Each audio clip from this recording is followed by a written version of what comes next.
Cerita dimulai pada tahun 2100, saat planet bumi telah hancur total. Kemudian, seorang pria misterius berjubah terbang di atas reruntuhan kota dengan menunggangi sebuah jet tempur. Dengan tatapan penuh tekad, ia mengungkapkan bahwa akhirnya ia telah menemukan orang yang dicarinya. Tanpa membuang waktu, pemuda berambut putih itu melompat dari jet berkecepatan tinggi tersebut. Sementara itu, di sebuah jalanan yang hancur di bawah sana, seorang pemuda berlari menyelamatkan diri. Ia berteriak minta tolong sambil mencoba melarikan diri dari sesuatu yang mengerikan. Menangis ketakutan, bocah itu bertanya apakah ada orang di sana yang bisa membantunya. Tepat saat itu, sesosok monster raksasa yang menakutkan muncul tepat di belakangnya, dan yang lebih buruk lagi, makhluk aneh lainnya muncul di depannya. Pemuda itu jatuh ke tanah, terkepung sepenuhnya, dan memohon pertolongan. Dalam keputusasaan terakhir, ia berteriak memanggil siapapun yang bisa menyelamatkannya. Pada saat itu, pemuda tersebut memandangi foto keluarganya yang hancur di tengah kepungan monster. Ia berharap mereka yang bertanggung jawab mengubah dunia menjadi seperti ini akan dihukum dan membayar semua perbuatan mereka terhadap kemanusiaan.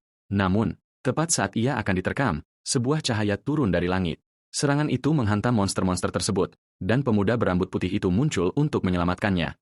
Pahlawan misterius itu kemudian meminta maaf karena terlambat tiba. Bingung dan takut, bocah itu bertanya siapa penyelamatnya. Pria berambut putih itu hanya menatapnya dengan tatapan serius dan penuh percaya diri.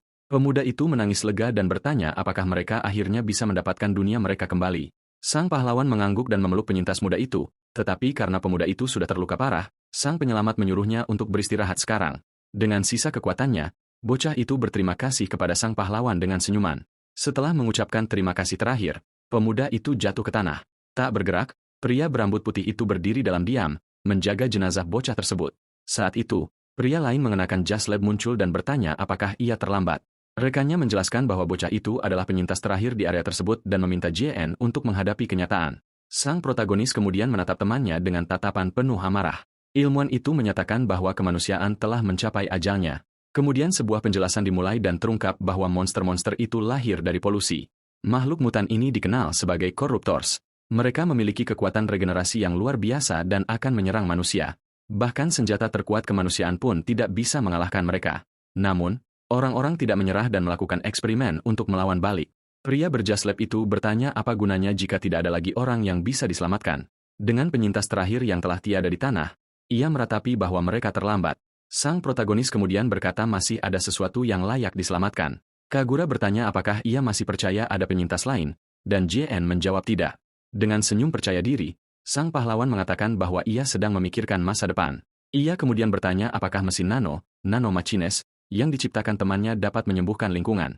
Mesin nano ini tidak hanya akan membatalkan regenerasi luar biasa dari semua monster mengerikan itu, tetapi juga akan memulai proses pemulihan total bagi seluruh planet yang kelelahan ini. Dengan begitu, dunia suatu hari nanti akan mendapatkan kembali keindahan masa lalunya. Dan pemuda itu tersenyum pada ide penuh harapan ini.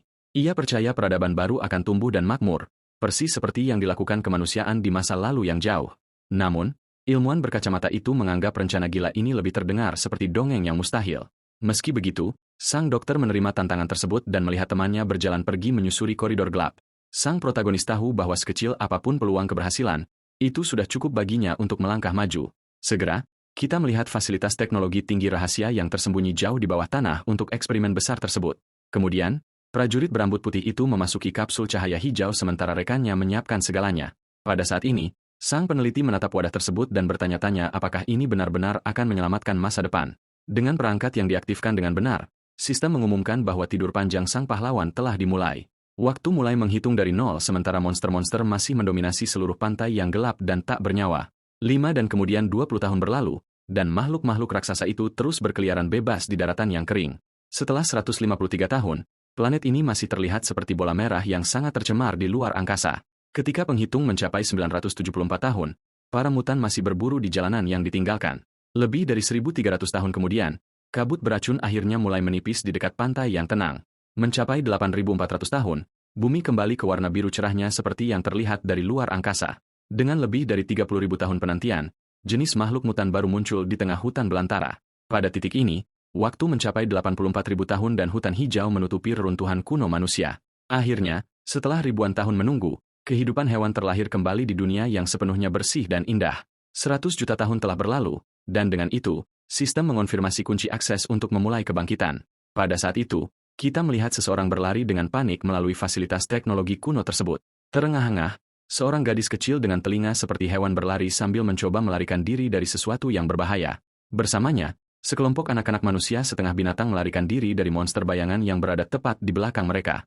Gadis muda itu kemudian bertanya-tanya apakah sang penyelamat benar-benar ada di sana, dan temannya meyakinkannya dengan pasti. Namun ia tahu bahwa jika ia tidak menemukan siapapun di sana, mereka semua akan binasa selamanya. Menggenggam kalungnya erat-erat, gadis kecil itu menunjukkan bahwa ia sangat gugup dengan situasi tersebut. Dalam hati, gadis itu berdoa agar dewa pelindung muncul dan menyelamatkan nyawa teman-temannya. Tepat saat itu, ketiganya tiba di depan pintu raksasa dan percaya bahwa sang pelindung ada di sisi lain. Namun setelah membuka pintu masuk dengan usaha keras, anak-anak itu terkejut dengan apa yang mereka temukan di dalam. Melihat sekeliling, mereka menyadari tempat itu tampak seperti jalan buntu, dan mereka kehilangan harapan. Dengan tatapan sedih, gadis itu terdiam saat menyadari rencana itu mungkin telah gagal. Pada saat itu, monster bayangan berhasil mengejar anak-anak tersebut, dan mereka semua membeku dalam ketakutan murni. Makhluk itu menjulurkan cakarnya untuk menyerang, tetapi gadis muda itu memohon bantuan dalam teriakan putus asa terakhir. Menangis terseduh-seduh, gadis kecil itu memanggil dewa pelindung sambil menutup matanya, menunggu yang terburuk. Tiba-tiba, kaca kapsul mulai retak dan energi yang kuat bocor dari dalam wadah. Dengan ledakan cahaya, sang pahlawan terbangun dan melancarkan serangan yang menghantam monster itu secara langsung. Terkejut, anak-anak itu menyaksikan sang penyelamat berkata bahwa mempercayai peluang itu selalu berharga. Kemudian prajurit berambut putih itu melangkah ke lantai yang basah, akhirnya muncul dari tidur panjangnya. Dengan mata yang bersinar, ia menyatakan bahwa ia selalu mempercayai kemungkinan masa depan kemanusiaan. Dengan itu, sang pahlawan menyadari bahwa kotak persediaan yang dibuat temannya berfungsi dengan sangat baik. Ia membuka kompartemen tersebut dan menemukan pakaiannya tersimpan persis seperti sebelumnya. Pemuda itu kemudian melihat monitor dan menyadari bahwa 100 juta tahun telah berlalu sejak ia pergi tidur. Pada saat itu, ia melihat banyak data yang hilang, tetapi terkejut bahwa tempat perlindungan itu masih utuh. Ia menemukan injektor teknologi dan menyimpulkan bahwa mesin nano membantu pelestarian tersebut. Namun sekarang sang protagonis memegang kubus pesan dan ingin memahami apa yang terjadi pada planet ini. Berbalik ke arah anak-anak bertelinga hewan, pria itu berkata bahwa ia ingin mendengar cerita mereka saat mereka bersembunyi. Mendengar ini, anak-anak kecil itu terkejut saat mengetahui bahwa sang prajurit tidak mengenakan pakaian selama waktu itu.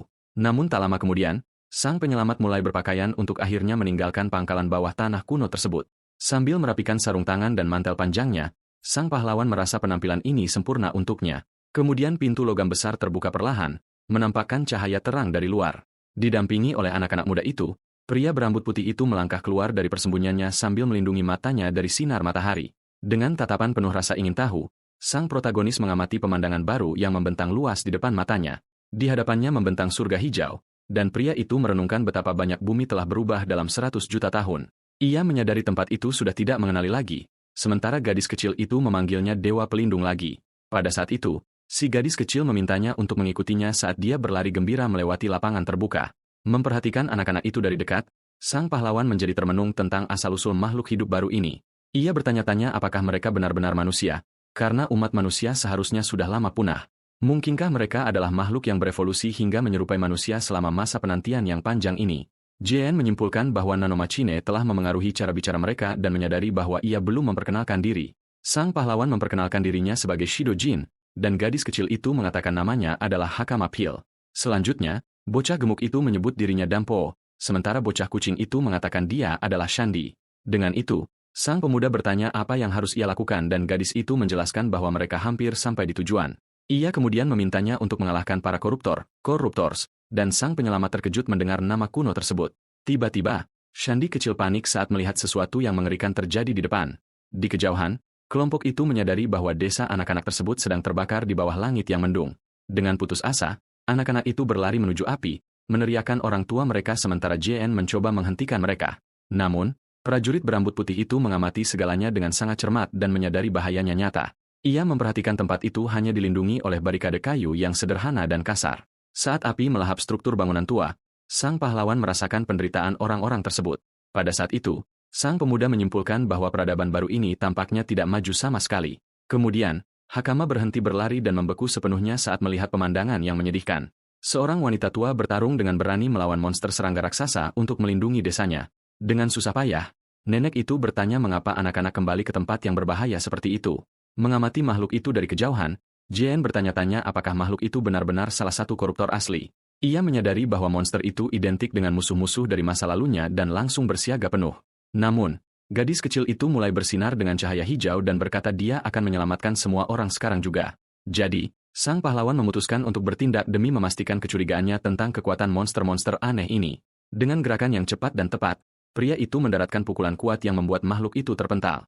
Seketika itu juga, sang penyelamat memegang wanita tua itu dengan hati-hati dan berkata, "Permisi," saat dia mengambil alih pertarungan. Kemudian gadis kecil itu menyiapkan kekuatan sihirnya dan sang pahlawan mendorongnya untuk menyerang monster tersebut.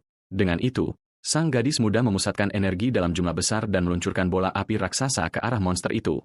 Serangan api itu menghantam makhluk itu tepat di kepala, menyebabkan ledakan besar di area tersebut. Pada saat itu, dampak kekerasan tersebut menghancurkan kepala serangga aneh itu sepenuhnya. Mengamati tubuh monster itu, ia menyadari bahwa kemampuan regenerasinya telah dibatalkan berkat nanomachine. Terpikat, pria itu bertanya-tanya bagaimana gadis itu menggunakan teknologi tersebut karena itu memerlukan kompatibilitas. Jadi, sang prajurit bertanya apakah semua orang di sana tahu cara melakukannya, dan wanita tua itu menjawab bahwa hanya sedikit yang bisa.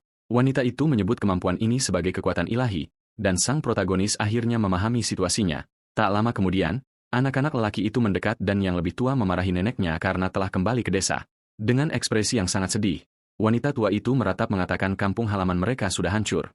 Ia mulai menjelaskan bahwa monster mengerikan yang baru saja mereka lihat sebenarnya hanyalah seekor bayi yang baru menetas, yang membuat suasana di antara mereka menjadi jauh lebih tegang. Sang pemimpin mengatakan bahwa monster utamanya jauh lebih kuat dan tak lama lagi sekawanan bayi monster akan menyerang. Namun tiba-tiba, seorang prajurit muda muncul di lokasi dan memberitahu wanita itu untuk tidak kehilangan harapan. Pemuda yang percaya diri itu menjamin dia bisa menumbangkan monster-monster itu sendirian menggunakan tombak tajamnya. Merasa lega, wanita tua itu bertanya tentang penduduk desa lainnya, dan dia mengonfirmasi bahwa mereka semua ada di tempat perlindungan. Mendengar hal ini, ayah gadis itu berlari dan memeluk putrinya, mengatakan dia khawatir akan hilangnya sang anak. Gadis kecil itu mengaku dia pergi ke pintu yang tersegel, dan wanita tua itu terkejut oleh keberanian gadis itu. Segera, bocah kucing itu menunjuk ke arah sang penyelamat dan mengatakan bahwa dia adalah dewa pelindung agung dari legenda. Dengan tatapan yang sangat serius, pahlawan berambut putih itu memperhatikan monster raksasa yang mendekat. Namun, prajurit muda itu menunjuk ke arah sang pahlawan dan mengatakan dia hanyalah dari ras rendahan tanpa kekuatan hewan. Pemuda itu mengejek, mengatakan itu hanya kebetulan, tetapi gadis itu membela sang penyelamat dengan sekuat tenaga. Tetapi prajurit yang sombong itu menertawakan situasi tersebut dan menjamin dia juga bisa mengalahkan bayi-bayi monster yang lemah itu. Pada saat itu, pria berambut putih itu melangkah maju dan meminta semua orang untuk mendengarkan dengan saksama. Namun, pemuda itu mengangkat tombaknya dan memperingatkan bahwa desa tidak menerima bantuan dari penyusup lemah sepertinya. Dengan itu, prajurit muda itu berjalan melewati sang pahlawan dan menyuruhnya untuk tidak ikut campur dalam masalah mereka. Kemudian, penduduk desa dewasa bertanya kemana pemuda itu pergi, dan dia menjawab bahwa dia akan menumbangkan monster raksasa itu dengan penuh gaya. Bocah kucing itu memberitahu semua orang untuk tetap di sana dengan gemetar ketakutan sementara dia menangani situasi. Mendengar ini, wanita tua itu menjadi marah dan mengatakan anak bodoh itu bisa selamat jika dia lari saja. Mengamati semua kebingungan ini, sang protagonis hanya diam, menganalisis perilaku orang-orang tersebut. Selanjutnya, wanita itu berterima kasih atas bantuannya dan memohon kepada orang asing itu untuk membawa anak-anak ke tempat perlindungan. Namun gadis kecil itu mengejutkan semua orang dan menyatakan bahwa dia akan mengikuti sang prajurit, mempertaruhkan nyawanya sendiri. Pada saat itu, pria berambut putih itu menolak untuk lari dan memutuskan dia akan memimpin dalam pertempuran. Dengan mata bersinar penuh harapan, gadis muda itu tersenyum dan merasakan kebanggaan yang luar biasa dari pahlawan legendaris tersebut. Dengan percaya diri, sang prajurit menyatakan dia tidak akan membiarkan siapapun memanggilnya bagian dari ras rendahan, hanya untuk melihat mereka pergi dan membiarkan diri mereka dikalahkan. Sesosok makhluk raksasa yang penuh dengan mata yang menakutkan muncul dari air dangkal. Dengan itu, kita melihat tinju prajurit muda itu mengepal dengan tekad. Jadi, bocah kucing itu melangkah maju dan menarik perhatian monster mengerikan itu. Pada saat itu, dia menciptakan petir di sekitar tubuhnya, mengklaim sebagai pelindung agung tempat ini. Si sombong itu mengarahkan senjata berkilaunya ke makhluk itu, berjanji untuk menghabisi penyusup tersebut. Tanpa membuang waktu, bocah itu melompat tinggi ke udara, menyerang langsung ke arah lawannya. Tapi monster mengerikan itu hanya menatapnya saat cairan aneh menetes dari tubuhnya. Tiba-tiba, beberapa bagian lain dari monster itu mulai keluar dari air berlumpur. Saat itulah, bayangan raksasa mengungkapkan bahwa dua keturunan yang lebih kecil juga telah bergabung dalam pertarungan. Dengan ketangkasan, sang prajurit memutar tombaknya, menciptakan perisai listrik melawan monster-monster tersebut. Segera, dia bersiap untuk serangan yang kuat, ingin menyelesaikan segalanya dalam satu pukulan. Kemudian bocah itu meluncurkan sinar energi yang menghancurkan langsung ke target besar tersebut. Sengatan listrik itu menghantam wajah makhluk itu secara telak, menyebabkan banyak kerusakan. Percaya dia telah menang, pemuda itu mendarat di tanah dengan senyum yang sangat angkuh.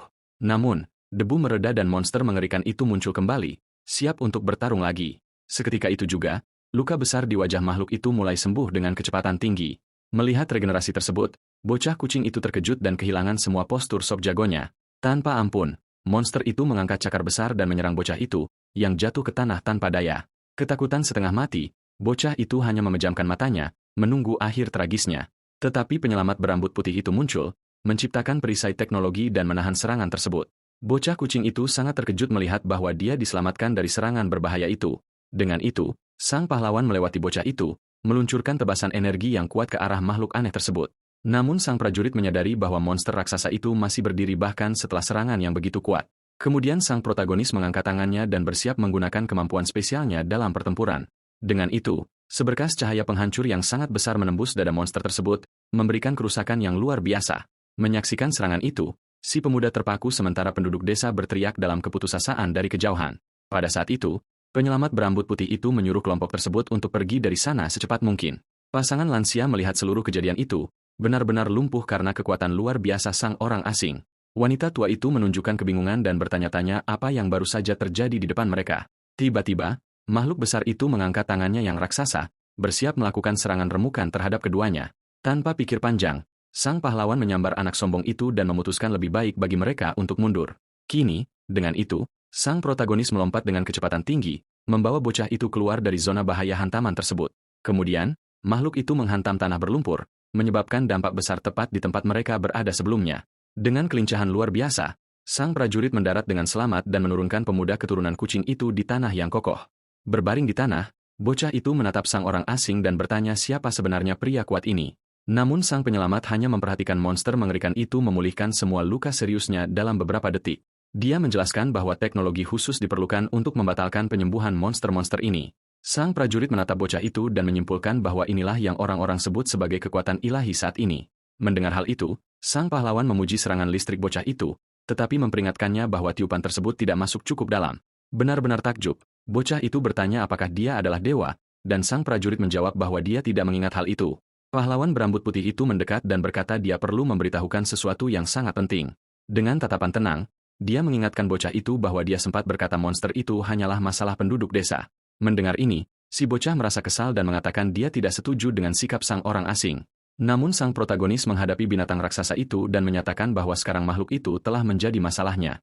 Pada saat itu, makhluk aneh itu menyerang secara tiba-tiba, menggunakan ekor besarnya dengan kekuatan besar. Dengan gesit, sang penyelamat menghindari serangan berbahaya itu dan meluncur di atas air dengan sangat mudah. Kemudian, dengan ekspresi yang sangat tenang, dia berencana untuk melumpuhkan musuh sebelum hal lainnya. Dengan itu, sang prajurit menciptakan perisai bercahaya dan menahan benturan yang tidak masuk akal tanpa usaha apapun. Segera, monster mengerikan itu muncul dari air dangkal, meraung murka ke arah bocah itu. Sang pahlawan menjelaskan bahwa monster-monster itu lahir karena semua kesalahan bodoh umat manusia. Dengan itu, sang orang asing mengepalkan tinjunya saat energi listrik yang kuat mulai bersinar di tangannya. Dia mengungkapkan bahwa dia hidup 100 juta tahun yang lalu dan itulah sebabnya dia memikul beban yang begitu besar di pundaknya.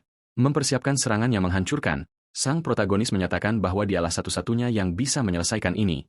Bingung, si bocah bertanya apakah dia bisa menang dan sang prajurit meyakinkannya bahwa dia sepenuhnya mampu. Pada saat itu, dia mengingat perang lama dengan ksatria yang bertempur dalam pertempuran tanpa akhir.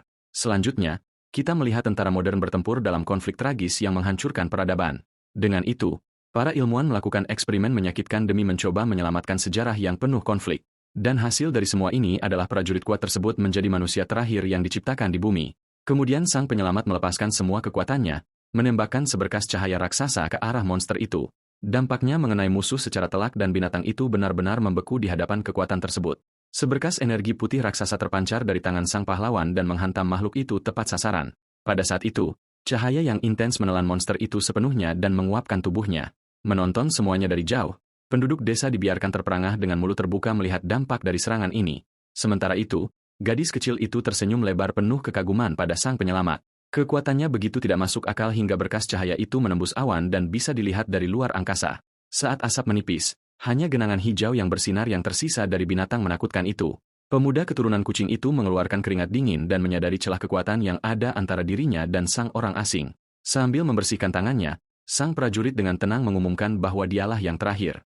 Dan segera dia menaruh bocah itu di pundaknya, mengaku sebagai senjata ilmiah terakhir umat manusia. Dengan itu, Pria berambut putih itu menarik napas dalam-dalam sambil menyaksikan ketenangan kembali ke laut. Tiba-tiba, seorang gadis berkacamata yang bersembunyi di semak-semak berkata dia datang untuk menyelidiki para penyusup. Menggunakan lensa khusus, dia terkejut karena bahkan Kapten Ksatria pun tidak bisa melakukan itu. Melihat pemandangan luar biasa itu dari dekat, mata-mata muda itu merasakan jantungnya berdegup kencang karena kegembiraan. Dengan wajah memerah, dia memutuskan harus segera kembali ke ibu kota kerajaan secepat mungkin.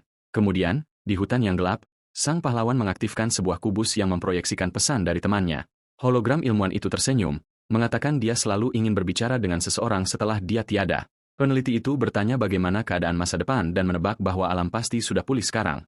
Namun, nada bicara sang dokter berubah dan dia memperingatkan bahwa ada masalah yang sangat serius dalam cerita ini. Dia menjelaskan bahwa meskipun planet ini telah sembuh, monster mutan tidak akan menghilang begitu saja dengan sendirinya. Mendengar peringatan sedih ini, sang protagonis tetap diam dengan tatapan yang sangat serius. Mendengar hal ini, sang dokter mengatakan bahwa dia menyadari sesuatu yang sangat aneh 1000 tahun setelah sang pahlawan tertidur. Kemudian sang teman mengungkapkan bahwa dia juga memasuki tidur yang dalam untuk mengawasi perubahan dunia. Seiring membaiknya planet ini, jumlah monster mengerikan itu semakin berkurang.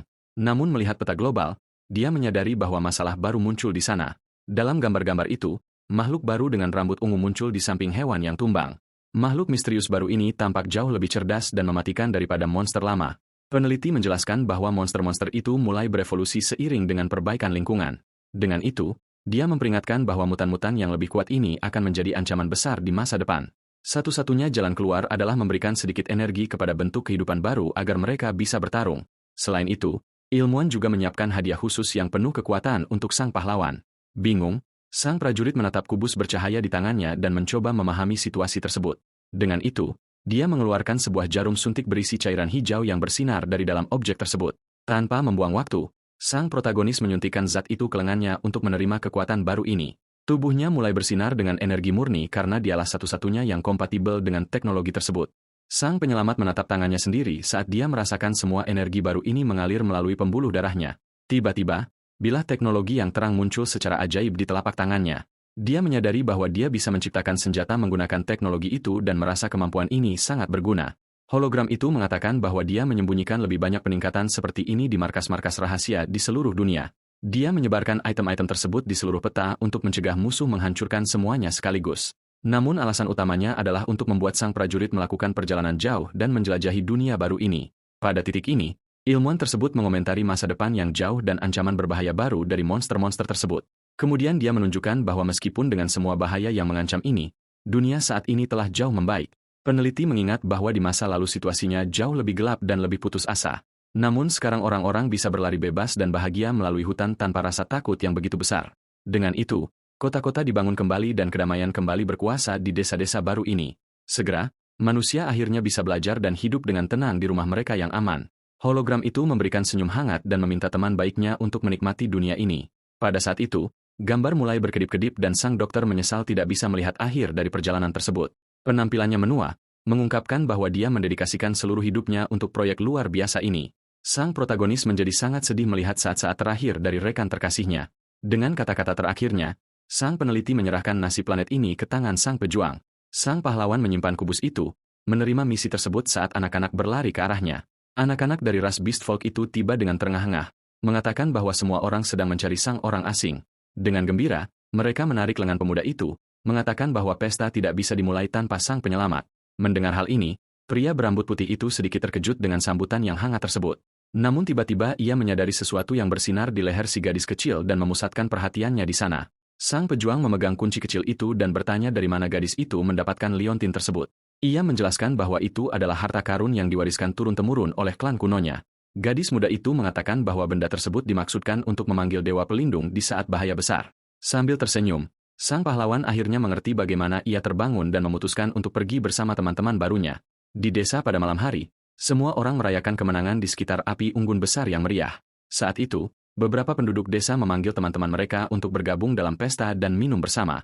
Ketika sang pahlawan tiba, seorang penduduk desa bertanya apakah dia benar-benar dewa pelindung yang terkenal dari legenda, tetapi pria lain mengejek, mengklaim bahwa orang asing itu tampaknya berasal dari ras yang jauh lebih rendah. Anak laki-laki Flain itu marah mendengar komentar tersebut dan pergi menghadapi kelompok kecil itu.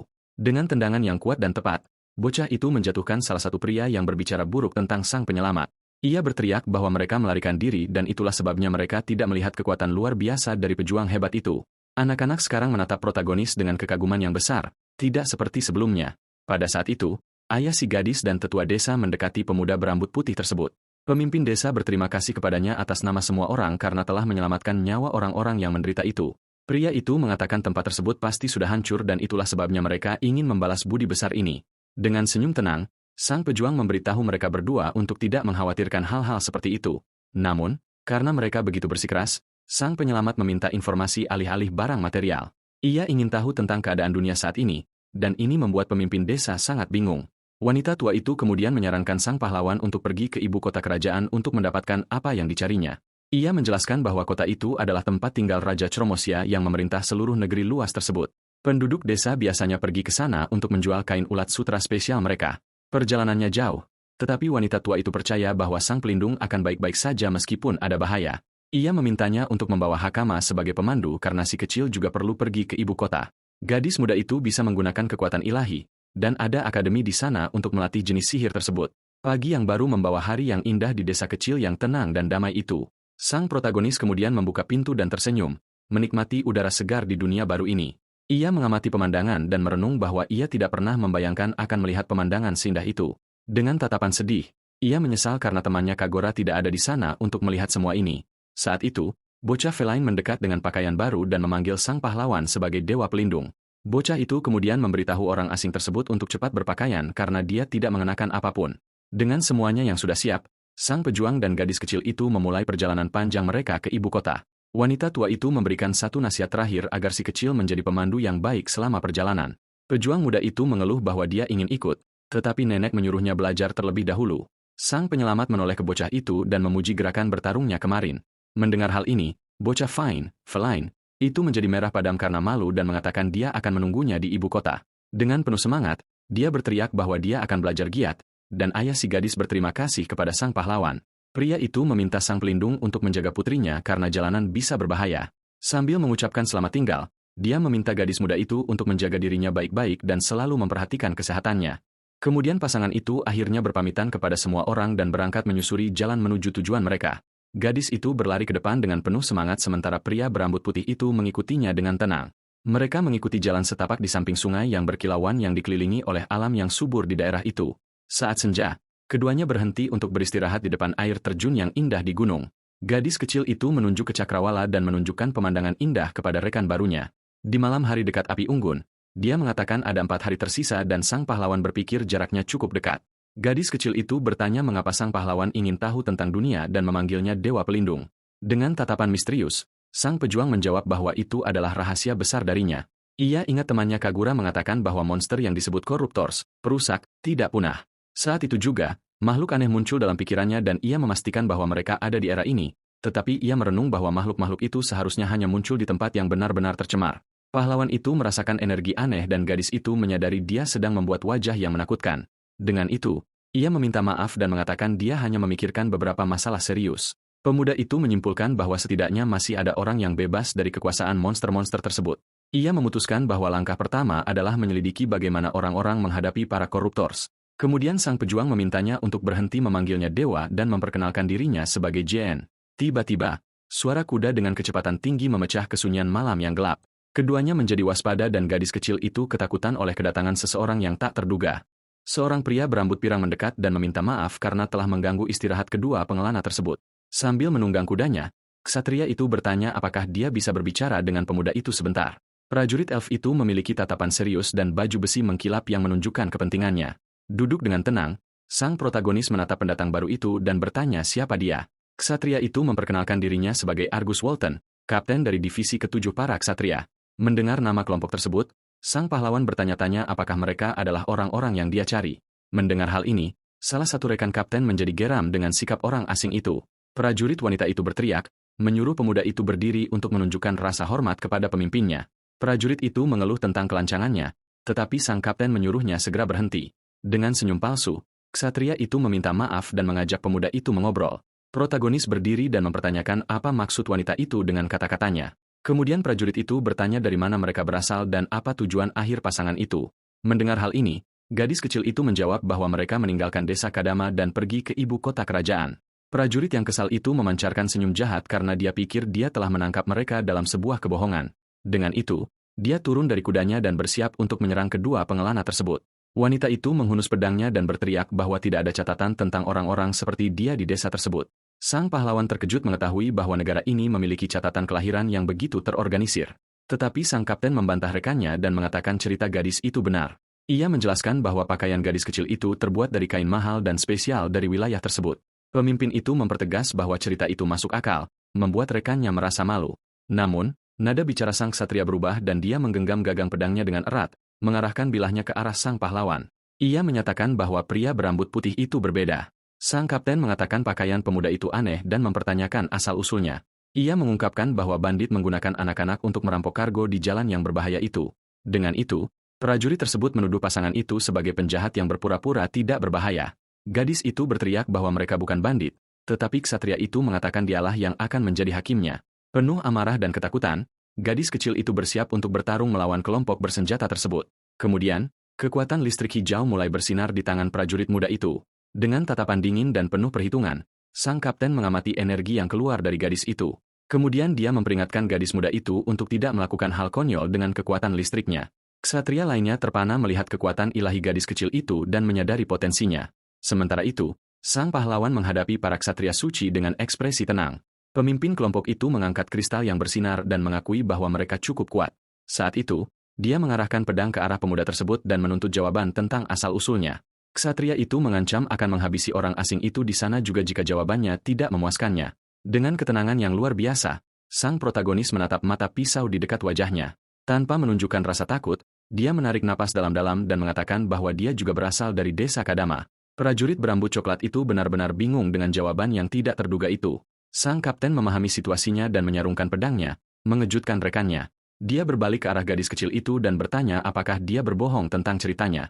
Si kecil mengonfirmasi semuanya dan bertanya-tanya apakah JN adalah dewa pelindung desa yang terkenal. Dengan tatapan berpikir, prajurit itu memproses informasi tentang dewa pelindung tersebut.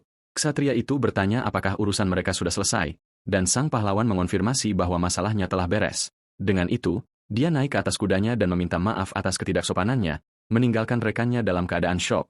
Sang kapten mengatakan mereka akan bertemu lagi karena mereka juga akan pergi ke ibu kota. Dia menawarkan bantuan di masa depan untuk melunasi hutang budi, sementara rekannya berteriak pada sang pemimpin. Ksatria itu mengumumkan bahwa dia akan pergi dan prajurit itu tidak percaya dengan pemandangan tersebut.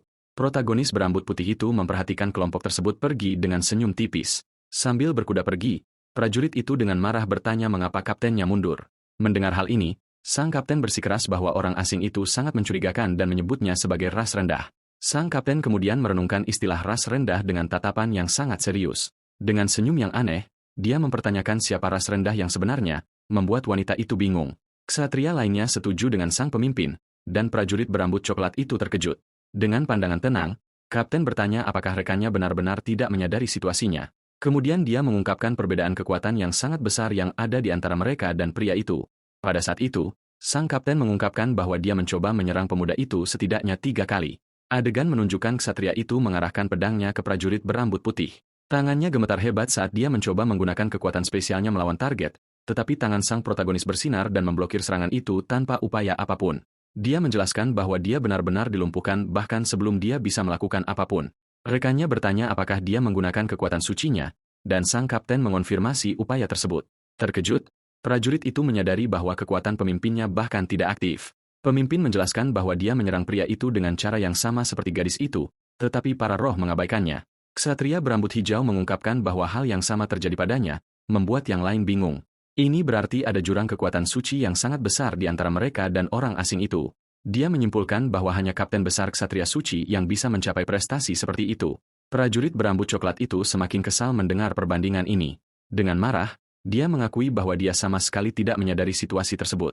Kapten mengatakan pemuda itu adalah sebuah anomali dan dia tidak menyadarinya karena dia masih pemula. Sambil terus berkuda, dia mengonfirmasi bahwa orang asing itu kemungkinan besar yang mengalahkan monster dari desa tersebut. Prajurit itu bersikeras bahwa dia berbahaya, tetapi pemimpin berkata dia akan mengawasi pemuda itu. Dengan itu, ksatria lainnya ingat bahwa mereka harus segera kembali ke ibu kota kerajaan. Dengan penuh pemikiran, sang kapten merenungkan apa yang disebut dewa pelindung ini dan kekuatan mentahnya yang sangat besar. Sambil menatap kastil, dia membayangkan kemungkinan menjadikan pria itu sebagai sekutu. Dia menyimpulkan bahwa kekuatan sebesar itu akan sangat berguna bagi masalah negara. Keesokan harinya, sang pahlawan berkomentar kepada gadis kecil itu bahwa dia bertemu dengan beberapa orang yang menarik kemarin. Gadis kecil itu kemudian bertanya apakah semua ksatria di ibu kota berada di level itu. Dia menjelaskan bahwa kelompok itu adalah elit, itulah sebabnya mereka disebut ksatria suci. Gadis muda itu berkata sihir spiritual pemimpin mereka berada di level yang sangat berbeda. Kemudian gadis itu menjelaskan bahwa kekuatan suci berasal dari roh dan teknik-tekniknya adalah sihir. Dengan ini, sang protagonis memahami bahwa apa yang disebut roh ini adalah mesin nanomachines, miliknya. Dia menyadari bahwa di era ini, sains tingkat lanjut akhirnya menjadi semacam fantasi. Sang pahlawan teringat ksatria yang memanggilnya ras rendah dan menjadi termenung karenanya. Dia mengulangi hinaan itu dengan keras dan teman perjalanannya menjadi sangat bingung. Pemuda itu berkomentar bahwa ada banyak spesies yang berbeda dan gadis kecil itu setuju dengannya. Dia mengatakan beberapa tampak seperti ikan sementara yang lain sangat mirip serangga. Gadis muda itu bercerita bahwa neneknya mengatakan dahulu kala tempat untuk tinggal sangat terbatas. Jadi semua orang mengubah tubuh mereka agar lebih bisa beradaptasi dengan wilayah tempat mereka tinggal. Sang prajurit terkejut dan bertanya tentang adaptasi terhadap lingkungan untuk bertahan hidup. Dia menyimpulkan bahwa beberapa manusia bertahan hidup dan berevolusi selama jutaan tahun. Kemudian dia bertanya apakah mereka yang tidak berubah adalah spesies rendah, dan gadis muda itu mengonfirmasinya. Dia menjelaskan bahwa mereka yang tidak beradaptasi dipandang lemah dan karenanya dianiaya. Gadis kecil itu mengungkapkan bahwa banyak yang akhirnya dijual dan sang pahlawan terkejut dengan berita itu. Namun gadis itu merasa aneh menganiaya seseorang hanya karena mereka sedikit berbeda. Dengan itu, si pemuda menyimpulkan bahwa semua orang di dunia ini benar-benar gila. Mendengar hal itu, dia tersenyum dan memuji gadis itu karena menjadi orang baik, dan gadis itu tampak sedikit bingung. Tiba-tiba, suara langkah kaki raksasa menarik perhatian mereka saat sedang berjalan. Seorang gadis muda berambut biru muncul entah dari mana dan dengan putus asa meminta bantuan kepada pasangan tersebut. Berlari sangat cepat, orang asing itu tersandung dan jatuh keras ke tanah. Teman sang pahlawan berlari untuk membantu gadis yang jatuh itu dan bertanya apakah dia baik-baik saja. Memperhatikan pemandangan itu, sang protagonis menatap gadis yang pingsan di tanah. Gadis berambut biru itu bernapas dengan susah payah dan tampak terluka parah. Tetapi sang prajurit menyadari bahwa telinganya berbeda dan tampak seperti telinga peri, elf. Terbaring di tanah, wanita muda itu dipenuhi goresan dan debu di sekujur tubuhnya. Sang pahlawan menganalisis luka-lukanya dan menyadari situasi gadis itu cukup serius.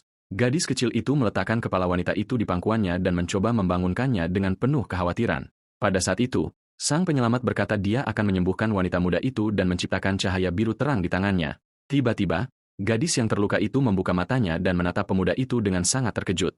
Dengan gerakan yang sangat cepat, gadis itu menempelkan pisau ke leher penolongnya. Benar-benar terkejut, pemuda itu membeku di tempat dan memerintahkannya untuk tidak bergerak. Wanita muda itu mengancam akan menghabisi sandranya jika dia mencoba melakukan gerakan mencurigakan. Sang pahlawan tetap diam sejenak, mencoba menganalisis apa yang sedang terjadi. Saat itulah, angin mulai meniup dedaunan saat suasana menjadi semakin tegang. Saat dia mencoba melarikan diri, seorang pria yang tidak terlihat mengarahkan pedang besarnya tepat ke leher sang prajurit. Musuh memperingatkan bahwa jika dia bergerak, pedang itu akan menjatuhkannya. Terkejut, sang pahlawan menyadari bahwa kekuatan tembus pandang itu sangat bagus. Sang penyelamat ingat teknologi kuno yang mampu meniru lingkungan di sekitar pengguna. Teknologi kuno ini pada dasarnya digunakan oleh pasukan keamanan di zamannya. Sambil melepas penyamarannya, pria itu memuji pekerjaan wanita muda itu dan memperlihatkan gengnya. Sang bandit bertanya dari negara mana prajurit itu berasal karena mengenakan pakaian yang sangat berbeda. Anak buah lainnya mendekat dan merasa senang mengetahui bahwa targetnya memiliki kekuatan suci. Musuh bertanya apakah prajurit itu tahu cara menggunakan kekuatan tersebut dan sang protagonis hanya tersenyum. Tanpa peringatan, salah satu bandit mendaratkan tendangan tepat di perut sang pahlawan. Anak buah bertubuh besar itu meneriakinya agar tidak sombong dan memanggilnya ras rendah. Kemudian bos kelompok itu memperingatkan untuk tidak merusak barang dagangan karena dia tidak bernilai banyak. Salah satu pria bertanya-tanya apakah pemuda itu memiliki kekuatan suci dan yang lainnya sangat meragukannya. Pada saat itu, gadis kecil itu menyadari bahwa mereka adalah pedagang budak yang terkenal di wilayah tersebut. Dengan marah, sang pemimpin menggunakan kekuatan listriknya dan menyuruh pasangan itu untuk tidur. Takut setengah mati, gadis itu mengira dia akan dijual sebagai budak oleh mereka. Kemudian, di tempat yang gelap, sang pahlawan mencoba membangunkan teman perjalanannya. Dengan ketakutan yang besar, gadis kecil itu bangun dan menyadari bahwa dia terjebak di dalam sangkar. Dia menemukan sang penyelamat di tempat yang sama dan bertanya apakah dia baik-baik saja, dan pemuda itu mengonfirmasi bahwa dia baik-baik saja. Kemudian dia melihat ke sekeliling dan bertanya-tanya di mana mereka berakhir sekarang. Sang prajurit dengan tenang menjelaskan bahwa ini adalah markas para bandit yang menyerang mereka. Segera, dia menyadari bahwa banyak orang lain juga telah ditangkap dengan cara yang sama. Di sel lain, Kita melihat dua tahanan yang terluka tanpa harapan di mata mereka. Melihat hal ini, seorang gadis peri muda lainnya menatap lantai dengan ketakutan dan keputusasaan yang besar di dalam sangkarnya. Dua protagonis mengamati seluruh situasi dalam diam di dalam sel mereka. Gadis itu bertanya mengapa dia tidak memakai baju dan sang pahlawan mengatakan mereka mengambilnya karena baju itu langka. Dengan itu, dia merasa pemuda itu sangat tenang dan dia mengatakan bahwa dia telah menghabiskan hidupnya hampir tanpa pakaian. Tetapi gadis kecil itu bertanya mengapa prajurit perkasa itu tidak melawan saat serangan terjadi. Dia berkata bahwa dengan kekuatannya, dia bisa menjatuhkan semua orang di sana. Sang pahlawan hanya menatap kosong ke angkasa. Salah satu bandit menyuruh gadis berambut biru untuk membawakan makanan kepada para tahanan. Sementara itu, di dalam sel, sang pahlawan bermeditasi dengan tenang dan rekannya memperhatikan dalam diam. Wanita itu memasuki area tersebut dengan nampan dan terkejut melihat pasangan itu sudah bangun. Dengan amarah besar, gadis kecil itu berteriak pada si pengkhianat, dan gadis itu berkata dia boleh membencinya. Dengan tatapan sedih, wanita muda berambut biru itu menyatakan bahwa dia tidak berharap dimaafkan oleh mereka. Sambil menggenggam jeruji besi dengan erat, gadis kecil itu memelototi wanita itu dengan tatapan penuh amarah. Namun sang prajurit menyela pertengkaran itu dan mengatakan bahwa penculik itu adalah orang yang sangat baik. Benar-benar bingung, gadis itu tidak mengerti pujian tersebut dan mengatakan penjahat sungguhan tidak akan melakukan itu. Sang pahlawan menjelaskan bahwa orang jahat tidak peduli jika mereka dibenci atau butuh pengampunan. Kemudian pemuda itu berdiri dan kedua gadis itu memperhatikan apa yang akan dia lakukan selanjutnya. Tanpa usaha sedikit pun, sang protagonis membengkokkan jeruji besi tebal selnya. Rahang wanita muda berambut biru itu terjatuh melihat tampilan kekuatan yang tidak masuk akal itu.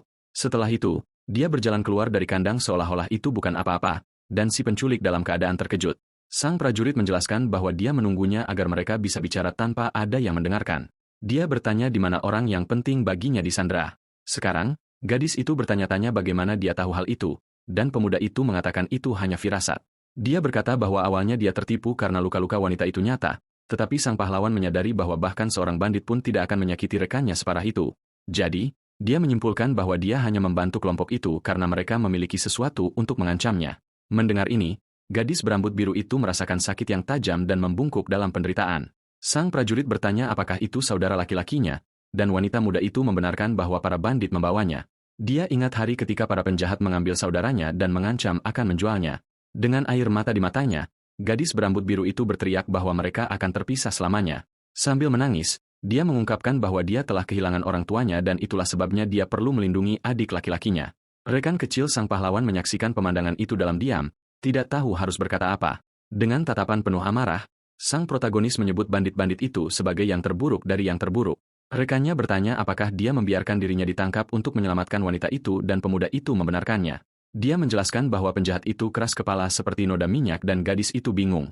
Sang pahlawan mengatakan bahwa jika salah satu dari mereka lolos, itu hanya akan menyebabkan lebih banyak masalah di tempat lain. Jadi dia menyimpulkan bahwa jika kau akan menghabisi mereka, kau harus melakukannya secara total. Tanpa pikir panjang, sang prajurit meninju pintu dan melemparkannya dengan kekuatan penuh. Pintu itu melayang dan mengenai penjaga tepat di kepala. Saat sang protagonis meninggalkan penjara dengan aura gelap, dia menyatakan bahwa dia akan memusnahkan semua bandit tersebut sampai ke akar-akarnya. Pada saat itu, sebuah ingatan dari 100 juta tahun yang lalu muncul di sebuah kota futuristik. Kita melihat lampu neon dan mobil terbang dari peradaban kuno yang maju. Seorang anak laki-laki berambut hitam dan bermata biru muncul dengan wajah yang penuh memar. Saat itu, dia menonton berita di TV tentang pahlawan yang berjuang demi keadilan. Anak itu bermimpi untuk menjadi seperti mereka, dan itulah sebabnya dia berjalan sendirian melalui jalan-jalan kota. Namun suatu hari, dia menghadapi kenyataan pahit dari dunia teknologi modern itu. Dia menyadari bahwa tempat yang membutuhkan keadilan adalah tempat di mana ada sesuatu yang sangat salah. Dia mengerti bahwa dunia ini penuh dengan orang-orang yang tidak berharga, bahkan meluap-luap. Anak itu hanya ingin menjalani kehidupan normal. Namun takdir punya rencana lain untuknya. Lingkungan tempat dia dibesarkan tidak memberinya ketenangan sedikitpun. Maka dia memutuskan untuk melawan dengan segenap kekuatannya terhadap kekejaman itu. Satu-satunya pilihan adalah menjatuhkan mereka semua, tidak menyisakan siapapun untuk menceritakan kisahnya. Dengan itu, dia terus melawan setiap orang yang melintasi jalannya dengan kekuatan besar. Anak itu tumbuh dewasa dan rutinitas bertarungnya terus berlanjut persis sama seperti sebelumnya. Tanpa henti, dia terus melenyapkan semua penjahat yang muncul di hadapannya. Hingga suatu hari, seorang pria misterius muncul untuk berbicara dengan pemuda itu tentang masa depannya. Petarung muda itu mendengarkan dengan saksama apa yang dikatakan peneliti tersebut. Ilmuwan itu berkata bahwa dia lahir di dunia yang salah dan mengulurkan tangannya kepada anak itu. Kembali ke masa sekarang, sang pahlawan menyeret salah satu kaki tangan melintasi lantai tanpa usaha apapun. Penjaga lainnya ketakutan setengah mati dan menyuruh orang asing itu untuk segera berhenti, tetapi dalam beberapa detik mereka semua dikalahkan dan salah satu dari mereka mempertanyakan tujuan aslinya. Kaki tangan lain yang terpuruk di dinding bertanya dari mana pria kuat itu berasal. Dengan itu, sang protagonis hanya memberikan senyuman sinis tanpa memberikan jawaban apapun. Tanpa membuang waktu, dia melemparkan salah satu musuh ke atas rekan kejahatannya sendiri. Penjaga itu berhasil menangkap temannya, tetapi terkejut oleh kekuatan serangan tersebut. Dengan kelincahan yang luar biasa, sang prajurit menyerang target berikutnya tanpa memberinya waktu untuk bereaksi. Mendengar itu, sang bandit lumpuh karena ketakutan sambil memegangi tubuh rekannya yang tidak sadarkan diri. Bandit terakhir yang masih berdiri bertanya siapa sebenarnya orang itu, dan sang pahlawan hanya menatapnya. Kesal, penjaga itu mencoba melawan, tetapi tidak memiliki kesempatan melawan kekuatan sang prajurit. Tiba-tiba, jeritan panik mengejutkan semua tahanan lain di tempat itu. Gadis berambut biru mengenali jeritan itu dan berbalik. Takut dengan situasi tersebut, dia bertanya siapa rekan sang prajurit, dan gadis itu menjawab bahwa dia adalah dewa pelindung. Rekan kecil sang pahlawan dengan percaya diri memberitahu semua orang untuk menyerahkan pertarungan kepada JN. Dia membimbing para tahanan lain keluar dari sel dan gadis lainnya bertanya apakah mereka akan selamat. Wanita muda berambut biru itu khawatir karena dia tahu pemimpin bandit itu sangat kuat. Kemudian bos kelompok itu ketakutan dan memohon agar sang prajurit tidak menghabisinya. Sang pahlawan mendekati bandit itu dan dia bertanya apakah penyusup itu mengejar uangnya. Dengan senyum jahat, bos kelompok itu membuka mulutnya untuk mengatakan sesuatu. Pada saat ini, dia menawarkan para budak kepada sang prajurit sebagai semacam perjanjian damai. Bandit itu berkata bahwa pemuda itu bisa memilih mana saja yang paling dia sukai sebagai hadiah. Dengan tatapan jijik, sang protagonis memelototi pemimpin itu dan tidak menjawab tawarannya.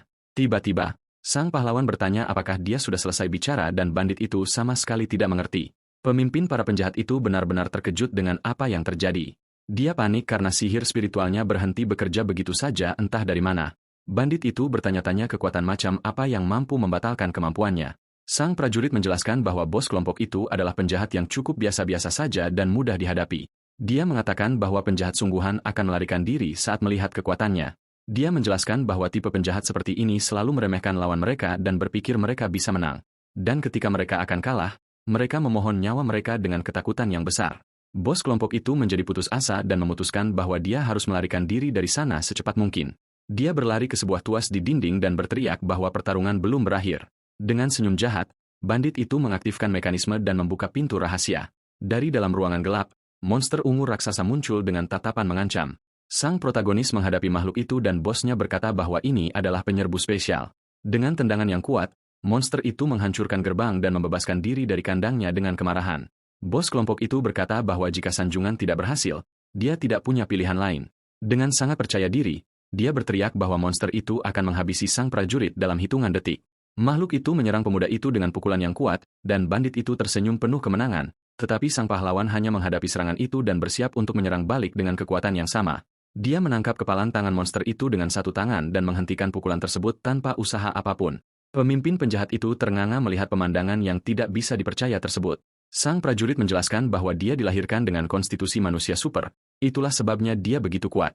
Dia mengatakan dia memiliki lebih banyak serat otot daripada yang dimiliki manusia normal. Dengan pukulan yang tepat, sang protagonis memukul monster itu tepat di kepala dan membuatnya terpental. Pada saat ini, dia memperingatkan bahwa dia tidak akan menahan diri dan melepaskan energi biru di sekitar tubuhnya. Dengan kekuatan dewanya, pemuda itu meluncurkan sinar cahaya raksasa ke arah makhluk tersebut. Ketakutan setengah mati, bandit itu menyaksikan monster itu lenyap menjadi uap oleh serangan sang prajurit. Terkejut, bos penjahat itu mempertanyakan bagaimana pemuda itu berhasil melakukannya tanpa menggunakan kekuatan dewa. Dengan tatapan tenang, sang prajurit hanya mendengarkan saat bandit itu bertanya apa yang akan dia lakukan selanjutnya. Saat itu, pemimpin kelompok mulai berkeringat dingin dan memohon belas kasihan, ketakutan pada pria itu. Namun tak lama kemudian, dia memberikan senyum gugup dan menyimpulkan bahwa sang penyelamat tidak akan membiarkannya pergi dari sana dalam keadaan hidup. Tanpa memberinya waktu untuk bicara, sang pahlawan mendaratkan tendangan yang sangat kuat tepat di wajah bajingan itu.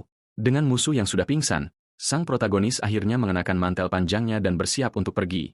Kemudian dia merapikan kerah bajunya, merasa puas karena akhirnya berhasil mendapatkan kembali semua pakaiannya yang dicuri. Pada saat itu, sang prajurit melihat ke arah anak-anak yang terjebak dan meminta mereka untuk menunggu sebentar lagi.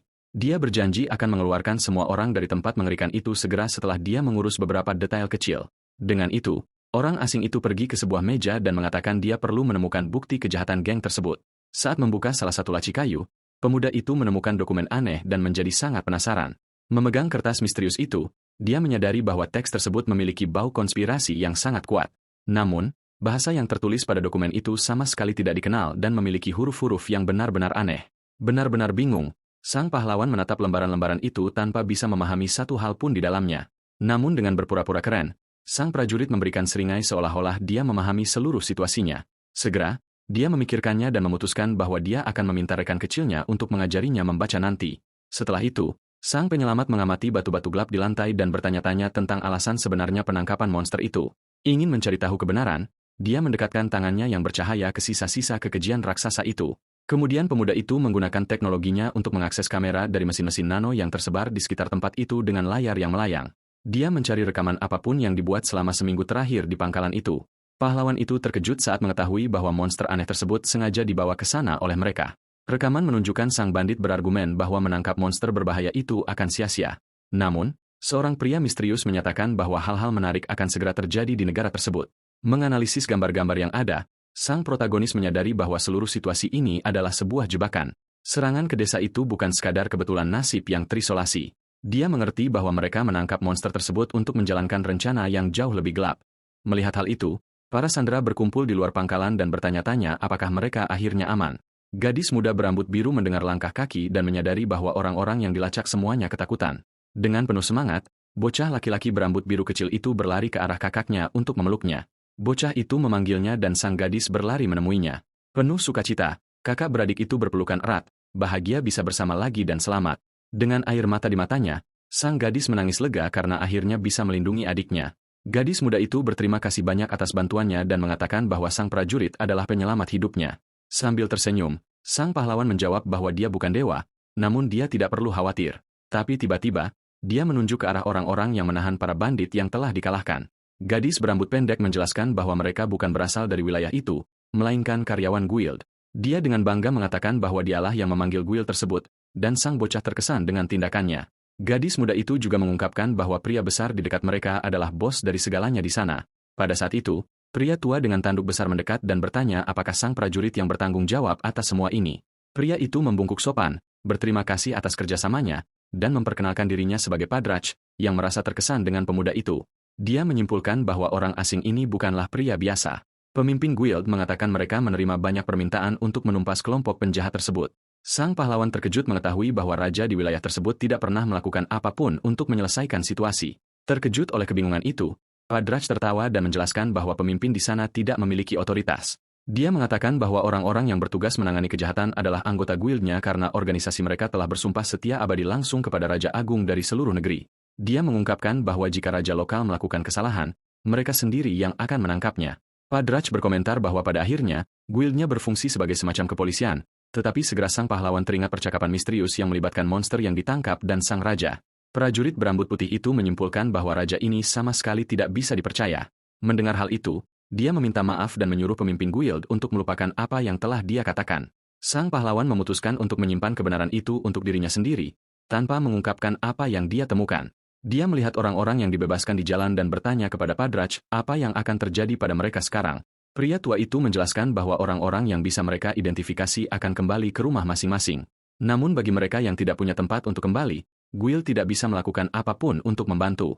Gadis itu menundukkan kepalanya dengan sedih, tahu bahwa adiknya tidak punya tempat tujuan. Prajurit berambut putih itu tidak setuju dengan aturan tersebut dan bertanya apakah tidak ada tempat penampungan. Padrach menggelengkan kepalanya dan menjawab bahwa mereka tidak memiliki tempat seperti itu di seluruh negeri. Sang pahlawan menatap iba pada adik gadis muda itu dan berkata dia sangat ingin membantu pasangan tersebut. Namun, dia tiba-tiba menyadari solusi luar biasa untuk memecahkan masalah mereka. Dia bertanya kepada dua bersaudara itu apakah mereka mau pergi ke tempat di mana mereka bisa bekerja dengan tenang. Dengan senyum yang sangat percaya diri, orang asing itu menyatakan bahwa dia sudah memikirkan tempat yang sempurna untuk mereka. Mendengar itu, sang bocah teringat undangan ramah yang dibuat oleh pemimpin ksatria suci sebelumnya. Kemudian sang prajurit memberikan tatapan misterius, menyatakan bahwa ini akan menjadi tempat kerja yang istimewa. Jauh di sana, kita melihat ibu kota kerajaan yang besar dan mewah di mana rumah mewah keluarga ksatria itu berada. Pada saat itu, sang kapten tiba dengan menunggang kudanya, ditemani oleh seluruh tim prajuritnya. Dengan gesit, sang pemimpin turun dari kudanya, akhirnya mengakhiri misi patroli yang panjang itu. Tak lama kemudian, dia memuji kerja bagus semua bawahannya dan menyuruh seluruh kelompok untuk pergi beristirahat.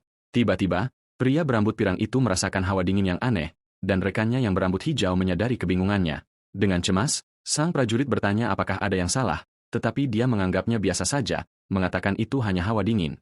Tanpa terlalu memikirkannya, prajurit itu memasuki rumah besarnya yang megah dan disambut oleh para staf. Dengan itu, beberapa pelayan dengan telinga hewan membungkuk, menyambut tuan mereka. Saat berjalan melalui aula yang mewah, sang kapten bertanya kepada kepala pelayan apakah ada berita.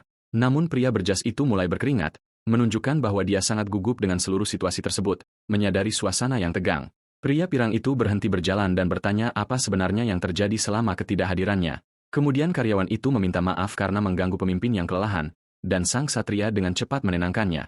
Mendengar hal itu, sang pelayan mendekat ke telinga bosnya dan mulai membisikkan rahasia besar tersebut. Sementara itu, seorang wanita pirang yang sangat elegan mengawasi seluruh percakapan dengan bersembunyi di tangga. Dengan tatapan serius dan tangan bersedekap, dia hanya menatap mereka berdua dalam diam dari lantai atas. Puas dengan berita tersebut, sang prajurit berterima kasih atas laporannya dan pria itu menyatakan bahwa itu hanyalah tugasnya. Dengan tangan di kepalanya, sang kapten menyadari situasinya jauh lebih buruk daripada yang dia bayangkan. Dia menemukan bahwa monster telah muncul di ibu kota dan bertanya-tanya dari mana mereka berasal. Dengan tatapan marah, dia menyimpulkan bahwa seseorang pasti membiarkan makhluk-makhluk itu masuk dengan sengaja. Saat ini, tempat yang paling mencurigakan adalah Akademi Harness, karena akses ke sana sangat terbatas, tetapi prajurit itu memutuskan dia membutuhkan sekutu yang kuat. Dan saat itulah, kelompok pahlawan akhirnya tiba. 3 hari setelah mengalahkan para bandit, kelompok itu melanjutkan perjalanan mereka menuju ibu kota. Gadis muda berambut biru bertanya apakah dia benar-benar akan menemukan pekerjaan, dan JN menyuruhnya untuk tidak khawatir. Sambil tersenyum, dia meyakinkannya bahwa dia akan menemukan sesuatu karena dia bisa membaca, menulis, dan berhitung. Menjadi jauh lebih ceria, gadis itu dipenuhi dengan kepercayaan diri dan berterima kasih kepada penyelamatnya atas dukungannya. Tiba-tiba, rekan kecil sang pahlawan menunjuk ke cakrawala dan mengumumkan bahwa mereka telah tiba. Mendengar itu, pemuda berambut putih itu mendongak, terkejut dengan pemandangan yang dia temukan. Kelompok itu kemudian mengamati kota bertembok raksasa tersebut dan JN terkesan dengan ukurannya. Di dalam ibu kota, tempat itu sangat sibuk dan penuh dengan rumah-rumah bergaya abad pertengahan. Sang prajurit berkomentar bahwa kota itu penuh dengan kehidupan sementara anak-anak melihat segala sesuatu di sekitar mereka. Gadis itu menjelaskan bahwa tempat itu berkembang pesat dari impor. Itulah sebabnya semuanya berakhir di sana. Dia mengatakan bahwa bahkan orang-orang dari desanya menjual produk mereka di sana dan sang pahlawan mengingat detail itu. Melihat hal itu, sang pemuda merasa semuanya sangat menarik saat dia melihat orang-orang dengan sayap serangga di kerumunan. Seorang wanita mengomentari perpaduan ras dan budaya, menunjukkan bagaimana tempat itu telah berevolusi. Di toko-toko, kita melihat produk dari mana-mana, dan jalanan tampak sangat bersih serta terorganisir. Anak-anak bermain dengan bebas, dan sang pahlawan memperhatikan bahwa hukum dan ketertiban bekerja dengan sangat baik di sana. Namun segera setelah itu, sikap sang protagonis berubah menjadi ekspresi yang jauh lebih serius. Dia ingat bahwa di balik perdamaian itu masih ada sisi gelap dari kerja paksa. Dengan tatapan yang jauh, sang prajurit menyimpulkan bahwa setiap era membawa masalahnya sendiri. Kemudian dia bertanya kapan ujian akademi dilakukan, dan gadis kecil itu menjawab minggu depan. Sang pahlawan merasa lega, dan seorang wanita muda pirang berpikir tentang mereka yang mendaftar di Akademi Harisk. Bangsawan pirang itu menatap mereka dengan jijik, bertanya-tanya tentang anak-anak nakal dan berdarah campuran itu. Belakangan, kelompok itu akhirnya menemukan penginapan yang bagus untuk beristirahat dari perjalanan panjang mereka. Di dalam kamar, anak-anak melompat-lompat kegirangan dan melemparkan diri ke tempat tidur dengan penuh sukacita. Sambil duduk, sang pahlawan merayakan bahwa dia akan tidur di tempat tidur sungguhan, dan gadis itu setuju dengannya. Mendengar hal ini, sang prajurit merenung bahwa mereka telah tiba dengan selamat, tetapi sekarang dia perlu memikirkan masa depan kelompok tersebut. Dengan sekantong koin di tangannya, dia berkomentar bahwa untuk hidup di era ini, kau butuh uang. Si kecil memegang hadiahnya, dan pemuda itu memperingatkan bahwa itu tidak akan bertahan selamanya. Selain itu, dia perlu mencarikan pekerjaan untuk 2 bersaudara yang dia selamatkan dari bandit. Sang pahlawan berpikir jalan pintasnya adalah mencari ksatria pirang itu, tetapi dia tidak punya cara untuk menghubunginya. Dengan tangan di dagunya, protagonis mencoba menyusun rencana untuk menyelesaikan semua masalah ini. Dia kemudian bertanya-tanya apakah dia harus menyelidiki terlebih dahulu monster korup di era baru ini. Gambaran orang-orang jahat muncul, dan dia menyadari bahwa mereka sudah menggunakan binatang buas untuk rencana kotor mereka. Melihat keluar jendela, sang prajurit menyimpulkan bahwa dia tidak bisa mengabaikan ancaman itu begitu saja. Dengan tatapan yang sangat teguh, dia memutuskan bahwa dia harus segera mengambil tindakan. Melihat kota di luar, dia bersumpah bahwa dia tidak akan membiarkan sejarah terulang kembali. Pemuda itu bertanya bagaimana cara melakukan penelitian, dan gadis itu mengatakan caranya adalah dengan guru atau buku. Gadis muda itu mengatakan bahwa buku itu mahal, dan di desanya, mereka akan mengumpulkan uang untuk membelinya. Tetapi dia ingat bahwa ibu kota memiliki perpustakaan di mana dia bisa meneliti apapun yang dia inginkan. Sang prajurit tertarik dengan ide perpustakaan dan mengulang kata itu dengan keras. Sambil tersenyum, dia merasa ini berguna karena dia mungkin menemukan petunjuk tentang laboratorium temannya. Pustakawan berambut merah muda tersenyum dan memberitahu mereka bahwa permintaan mereka tidak mungkin dipenuhi. Dia menjelaskan bahwa buku-buku itu adalah harta nasional dan akses masuknya bukan untuk sembarang orang. Oleh karena itu, akses terbatas hanya untuk siswa, guru, dan bangsawan lokal di ibu kota. Rekan kecilnya menunjukkan bahwa Jean bahkan tidak tahu cara membaca. Dan dia setuju bahwa dia buta huruf. Dia telah mempelajari alfabet, tetapi masih butuh waktu lama baginya untuk bisa membaca satu halaman penuh.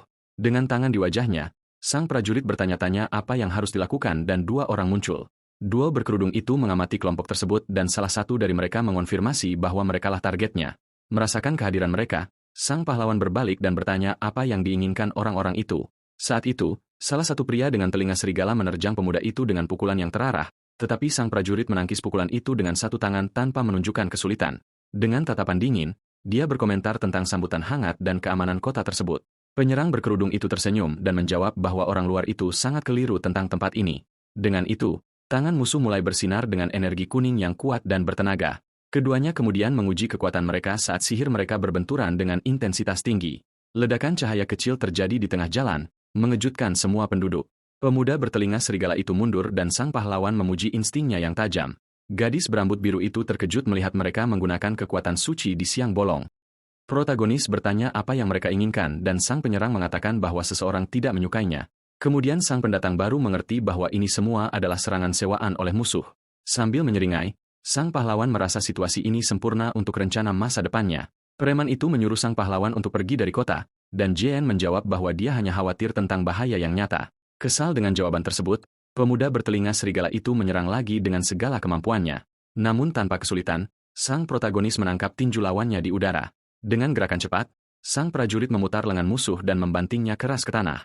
Melihat hal ini, rekannya yang berambut merah menjadi marah dan menyiapkan bola api di tangannya. Kemudian dia meluncurkan serangan api itu ke arah orang asing tersebut, yang hanya menyaksikan serangan itu dengan gerakan tangan sederhana. Sang pahlawan melenyapkan sihir api itu seolah-olah bukan apa-apa. Pemuda berambut putih itu muncul di depan musuh, dan dia terkejut oleh kecepatannya. Tanpa memberinya waktu untuk bereaksi, sang penyelamat mencengkeram kerah baju lawannya dengan kuat. Dia menyuruh bocah itu untuk kembali lagi ketika dia sudah cukup kuat untuk menjadi ancaman yang nyata. Dengan tatapan yang mengintimidasi, sang protagonis bertanya apakah pemuda itu punya keberanian untuk mencoba lagi. Karena ketakutan setengah mati, pemuda itu menyadari bahwa sang pejuang bukanlah berasal dari ras rendah seperti yang dia duga. Rekannya berteriak, "Sudah cukup!" Dan seorang prajurit wanita memerintahkan semua orang untuk tetap di tempat. Ksatria wanita itu mengeluh bahwa mereka membuat keributan tepat di hari liburnya di tengah jalan. Dengan itu, dia mengumumkan akan membawa semua orang ke sel penjara dan menyuruh mereka bersiap-siap. Sang pahlawan tersenyum karena rencananya untuk menarik perhatian melalui pertarungan tersebut berhasil dengan sempurna. Tiba-tiba, sang pejuang mengenali pemuda itu dan berteriak bahwa dia adalah si rendah dari hutan. Adegan memperlihatkan kedua preman tergeletak di tanah dan sang ksatria menatap orang asing itu dari kejauhan dengan senyum jahat di bibirnya. Wanita itu mendekati kelompok tersebut dengan penuh amarah. Dia mengarahkan senjatanya ke arah sang pahlawan dan menuduhnya menyebabkan masalah segera setelah tiba di ibu kota dengan senyum licik. Sang pejuang berkata bahwa spesies rendah tidak tahu apa yang benar. Namun, seorang wanita dengan telinga kelinci mendekat dan berkata bahwa dia melihat semua yang terjadi. Dia menyatakan bahwa kelompok pahlawan diserang terlebih dahulu dan itu semua adalah bentuk pertahanan diri. Ksatria itu terkejut dengan kesaksian tersebut dan melihat ke arah dua pria yang tergeletak di tanah. Saat itulah, dia mengenali para penyerang dan bertanya apakah mereka adalah siswa dari Akademi Harisk. Dengan tangan di kepala, wanita itu menyesali situasinya dan berharap nona muda tidak terlibat. Sang pahlawan bertanya tentang nona muda tersebut, namun dia menyuruh pemuda itu untuk tidak mengkhawatirkannya sekarang. Dengan senyuman, si orang asing berkomentar bahwa ksatria suci juga melakukan patroli. Sang pejuang menjelaskan bahwa ibu kota sangat luas, jadi mereka membantu menjaga ketertiban umum, namun dia terdiam sejenak dan menatap penuh perhatian ke arah pemuda berambut putih itu. Dia menyadari pria itu sangat kuat karena siswa akademi bukanlah orang yang lemah. Kemudian sang ksatria berpamitan dan memperingatkan sang pahlawan untuk tidak menimbulkan masalah lagi di ibu kota. Namun, sang protagonis memotong pembicaraannya dan mengatakan ada tempat yang ingin dia tunjukkan padanya. Benar-benar bingung dengan permintaan itu, wanita itu berbalik dan mempertanyakan apa maksudnya. Tak lama kemudian, kelompok itu tiba di rumah mewah milik keluarga seniman. Duduk di depan sang kapten, sang pahlawan mengajukan proposal dan memintanya untuk mempekerjakan mereka. Ksatria pirang itu sangat terkejut dan ingat bahwa dia pernah menawarkan bantuan jika diperlukan. Dia melihat ke arah kelompok itu dan bertanya mengapa jumlah orangnya bertambah banyak sejak dari hutan. Pemuda itu menjelaskan bahwa dia menemukan bandit dan menyelamatkan dua bersaudara yang menjadi tawanan. Mendengar hal ini, Kapten bertanya tentang para penjahat tersebut dan sang pahlawan mengatakan dia telah menyerahkan mereka ke Serikat Guild. Dengan tangan di dagu, Kapten bertanya apakah dia mengalahkan kelompok bandit itu sendirian. Pemimpin ksatria mempertanyakan mengapa dia membantu, dan pemuda itu menjawab bahwa mereka tidak punya keluarga dan berasal dari ras rendah. Dengan itu, sang pejuang menjelaskan bahwa dia setidaknya ingin mencarikan tempat bagi mereka untuk bekerja. Sang kapten tidak memahami kewajiban tersebut, tetapi si orang asing menjawab bahwa begitulah caranya melakukan sesuatu. Sang pahlawan menyatakan bahwa karena dia telah menyelamatkan mereka, dia akan merawat kedua bersaudara itu hingga akhir. Melihat sikap ini, sang kapten dan rekannya terkesan dengan tekad pemuda itu. Mendengar kata-kata penyelamat mereka, kakak beradik itu tersenyum penuh harapan dan kegembiraan. Ksatria itu setuju dan menawarkan pekerjaan sebagai pelayan di rumah mewah tersebut, yang membuat sang gadis muda sangat bersemangat. Namun, pemimpin ksatria memperingatkan bahwa ada satu syarat untuk menerima kesepakatan mereka. Kemudian dia mengungkapkan bahwa dia ingin si orang asing menjadi instruktur, dan pemuda itu pun bingung. Setelah semuanya beres, kakak beradik itu mengenakan pakaian pelayan baru dan terlihat sangat elegan. Pejuang berambut putih itu tersenyum dan berkomentar bahwa mereka terlihat sangat serasi dengan pakaian baru tersebut. Gadis muda itu membungkuk dan berterima kasih banyak kepada kapten atas kesempatannya, dan kapten berkata itu tidak perlu. Dia menyerahkan pendidikan keduanya kepada kepala pelayan dan memperingatkannya untuk tidak memperlakukan mereka dengan buruk karena ras mereka. Kakak beradik itu melambaikan tangan kepada penyelamat mereka saat dia bersiap untuk misinya. Sang protagonis mempertanyakan alasan di balik undangan untuk menjadi instruktur. Ksatria itu memuji wawasannya dan mengatakan bahwa dia mempercayainya meskipun tidak mengetahui asalnya. Dengan itu, sang kapten mengungkapkan bahwa dia membutuhkannya untuk menyusup ke Akademi Haris yang terkenal. Pahlawan tidak mengerti permintaan itu dan sang prajurit mulai menjelaskan seluruh situasi negara. Dia mengatakan bahwa negara tersebut menjadi sasaran faksi-faksi, dan sang protagonis mempertanyakan ketidakhadiran raja. Pria pirang itu mengatakan raja sedang sakit dan perebutan tahta sudah dimulai dalam bayang-bayang. Dia menjelaskan bahwa orang-orang yang tidak memiliki hak atas tahta berencana untuk mengambil alih seluruh kerajaan. Karena itu, mereka menggunakan penjajah dan menempatkan orang-orang yang tidak bersalah di tengah kekacauan ini. Mengamati skenario tersebut, sang pahlawan menyadari bahwa bangsawan ini bukan satu-satunya bahaya di area tersebut. Jadi, kelompok itu memutuskan bahwa mereka harus menemukan dalang ini sesegera mungkin. Pada saat itu, pria berpakaian putih bertanya apakah akademi adalah tempat yang paling mencurigakan. Mengetuk pintu, sang ksatria mengumumkan bahwa dia masuk untuk memperkenalkan seseorang. Dia mengungkapkan bahwa seorang wanita muda akan menjadi pemandu sang penyelamat di dalam sekolah terkenal itu. Gadis berambut terang itu adalah adik perempuan sang prajurit yang belajar di institusi tersebut. Dengan tatapan serius, dia menyapa kerabatnya sementara yang lain hanya menonton. Namun sang bangsawan mempertanyakan apakah mereka benar-benar akan menyerahkan misi ini ke tangan seorang berdarah campuran. Dengan kesal, kapten menyuruh gadis itu untuk bersikap sopan, tetapi dia terus melontarkan hinaan. Wanita muda itu berkata dia tidak akan menerima makhluk rendahan melakukan pekerjaan penting seperti itu. Saat itu juga, sang pemimpin meminta maaf atas perilaku gadis itu yang sangat kekanak-kanakan. Namun, rekan kecil sang pahlawan berkomentar bahwa prajurit itu sendiri juga berprasangka buruk. Membuka kipasnya, sang siswi bertanya apakah protagonis memahami tugasnya. Dia menjelaskan bahwa selain penyusupan, dia juga perlu bertindak sebagai instruktur. Gadis itu ragu seseorang dari ras tersebut memiliki bakat untuk mengajar para siswa. Tiba-tiba, si kecil keceplosan bahwa pemuda itu bahkan tidak tahu cara membaca, membuat semua orang terkejut. Dengan itu, gadis pirang itu memejamkan mata dan mengatakan situasinya benar-benar mustahil. Rekan kecilnya membela, berkata, dia luar biasa dan semua orang bisa belajar darinya. Mendengar itu, bangsawan pirang tersebut terdiam dan menatap pemuda itu dengan tatapan serius. Kemudian dia berbalik dan mengakui bahwa dia memiliki kekuatan untuk menertibkan para siswa akademi, tetapi wanita muda itu memperingatkan bahwa menjadi instruktur membutuhkan lebih dari sekadar kekuatan kasar. Dengan tangan di wajahnya, ksatria pirang itu merasa sangat malu dengan sikap adiknya. Pejuang bertelinga anjing itu mengerti bahwa para siswa, penyerang sebelumnya, dikirim oleh nona muda tersebut. Saudara laki-laki gadis itu meminta maaf dan sang pahlawan menjawab bahwa semuanya baik-baik saja dan tidak perlu khawatir. Protagonis bertanya apa yang harus dia ajarkan dan pria pirang itu menjawab bahwa itu adalah sihir roh. Pada saat itu, sang kapten menjelaskan bahwa si orang asing tampak sangat mahir dengan kekuatan ini. Pemuda berambut putih itu bertanya bagian mana yang harus diajarkan dan sang prajurit menjawab cukup dasar-dasarnya saja. Dia menyebutkan mantra api, kilat, es, dan penyembuhan, mengatakan bahwa mengetahui satu saja sudah cukup. Sang pejuang mempertanyakan apakah hanya itu saja, dan ksatria itu bingung dengan tanggapan sang pemuda. Pemimpin itu bertanya apakah dia menggunakan sihir khusus, dan sang pahlawan tidak mengerti apa maksudnya. Mengingat bandit sebelumnya, Dia bertanya-tanya apakah bandit itu sudah dianggap kuat menurut standar wilayah ini. Dengan seringai, sang protagonis merasa seluruh situasi ini sangat menarik. Jadi dia memutuskan untuk menghancurkan akal sehat lokal dan menyiapkan serangan dengan tangannya.